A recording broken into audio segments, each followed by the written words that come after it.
But the next 12 months will see a refocus on academic success, but this cannot be at the expense of our success in sport, nor in music, nor in drama, nor elsewhere.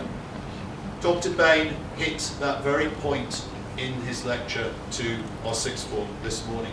As he says, we must keep on moving. We have benefited enormously this year from the presence of Ed Buck, our sports grad, whom we are retaining, I'm delighted to say, for a second year. Simon Roberts in DT and Games as an intern on a year out from Loughborough University. Jess Austin, OW, and Geography and PE graduate. Emma Buckley, OW and Maths and Psychology undergraduate, here on a work placement from Leeds. Michael Parenteau, our French assistant, and our musician in residence, Josh Blackmore.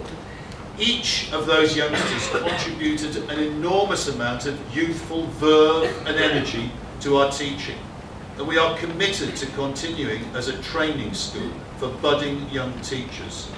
We ourselves have been externally appraised and praised for the manner in which we have supported their efforts. Caring, inspirational, natural teachers, young and less young, are at the heart of our community.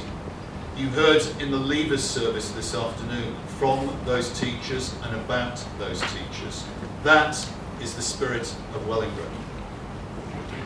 Recently, Mr. Wiseman invited some Year 10 pupils who felt strongly about some of our rules and regulations. He invited them to an honest exchange of views. He was very complimentary to me about them, and I said he ought to speak to them personally.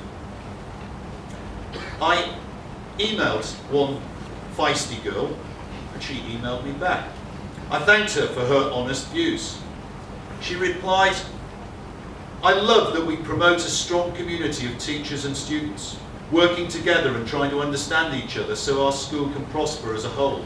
This is what is really special about our school, that it isn't just the teachers, it isn't just the student school, it is our school. All of us as a community, the thing which binds us together. We all make a difference in our school, no matter what role you are. Everyone is part of it." Thank you, Hannah. That is the spirit of Wellingborough. Our relations with the OW community are key to that spirit of Wellingborough. It's a pity that the whole community cannot experience at first hand the buzz of these OW events. The class of 2009 with their club within a club, or the pre-prep 25th anniversary are just two immediate examples that come to mind. Speaking of anniversaries, 2016 is a year marking Cripps House 50th anniversary. Mr. Hargreaves has already commissioned grand designs to change the house. One thing he's going to have to deal with are the deodorant clouds which his boys used to set off the fire alarm not too long ago. It's fun. I feel that a major part of my job is working with that excellent OW office and foundation, linking those who went before with those sitting here in the marquee today, respecting the past whilst also planning for the future. Tomorrow, the 1st of July, is a day we commemorate those who died during the Battle of the Somme. They include 27 OWs. The reason I mention that is the youngest was only 19. They left from a prize giving in exactly the same way as you are leaving today. The 17th century philosopher John Aubrey spoke of preserving what we can of the past from the teeth of time. That is so important here. Relations with and respect for the wider community are also key elements in the spirit of Wellingborough. The ringing endorsement of Reverend Steve Bernoy at this year's civic service of the community cohesion, volunteering and charity fundraising efforts was recognition for every one of you who contributed, and not just to those who raised that staggering amount of £27,510 for Alzheimer's Research UK. I said that I wasn't going to read out a list of achievements. I said that you needed to hear from somebody else.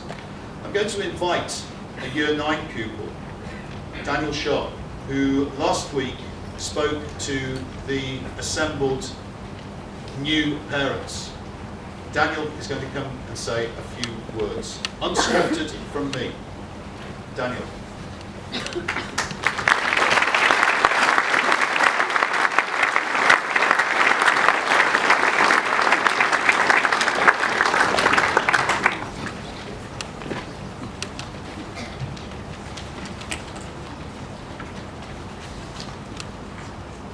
I've spent my whole life looking up to people, and this year, of course, was no different.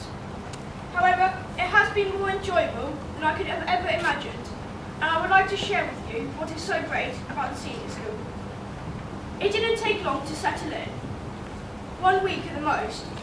There was a calm atmosphere around school. No more year 4s running around thinking of moving up to the prep school is the best thing which has ever happened to them. Sixth formers are always there to give advice and make you feel welcomed into the senior school. You immediately get a great sense of what the senior school is like and what great people Wellingborough School has.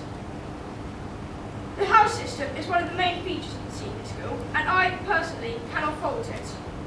One of the best things about the senior school that I found out is you are independent. You aren't forced to all be in the same place at once, nor are you forced to do anything that you don't want to do, within reason, of course. Not only is the house great for you as an individual, it also helps you to get to know older year groups. During September, we all took part in house singing. Although it doesn't sound amazing, it helped me to get to know people in my house, and that is one of the most important things about moving up to the senior school. Throughout the school year, there have been countless activities, both individual and house events. We also took part in house general knowledge, house sports, and everyone's favourite, house cross country. During this year, I involved myself in as many ways as I can. Early in the year is the school play. I know that a lot of you are in the upcoming production of Oliver, which I believe will not be in the castle, but in a warehouse in some remote part of Northamptonshire. I'm sure it will live up to the standards of previous school plays, and it will be brilliant. But if that isn't your kind of thing, then do not feel left out. There is house rugby, hockey, football and netball, house dodgeball, house maths, and, of course, the house pancake race. Now, I'm categorically not the best long-distance runner in the school, so when it comes to house cross-country, I'm not exactly buzzing to get going. However, does it matter that I'm not the fastest? Not one bit. I remember, after a grueling non-stop run, I was coming towards the final bend. The older year groups had all finished their race, and so were watching us tumble across the finish line, red-faced and sweaty. As I approached the final bend, the noise of over 300 people was overwhelming. After all, I'd finished in the bottom 25, so why were they cheering? They were cheering because they didn't care where people had come. They were cheering because it was fun, and they were supporting not only their house, but anyone who ran. At the end of the day, it was just a run, nothing more, nothing less. I strongly believe that if you commit yourself to taking part in activities, whether it may be Duke of Edinburgh or House Darts, you will enjoy school life even more. Year 9 has the best year to do things we have never done before. You have no real pressure of exams, and you don't have any responsibilities. Overall, I have found the senior school brilliant. Not only the opportunities we are given, but also the people. To be honest, I don't believe that the older year groups could have been any nicer. From day one, I felt comfortable being in the senior school. I didn't feel out of place one bit, so I thank everybody for their help, and I look forward to next year's Year 9s looking up to me, or perhaps not.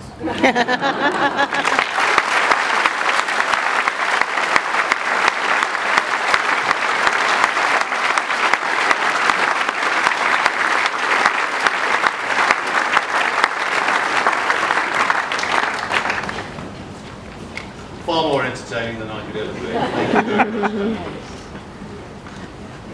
I will, at the end of the ceremony this afternoon, say a few words about our leaving staff and our upper sixth leavers. But finally, for the moment, I just wanted to draw your attention to the next 12 months, looking forward. What will happen? What will we be doing? Well, we'll be marching through the streets in the coming months, firstly to support the arts in the aid of reopening the Castle Theatre. We'll also be marching in the streets to prevent the deportation of Madame Stroud, Madame Elwyn, Ms Campo, and even Miss Liv and Mrs Macaulay, Mr Gray, Dr Monaghan, and I haven't left out Mr Furry as well. We won't allow him to go back to South Africa.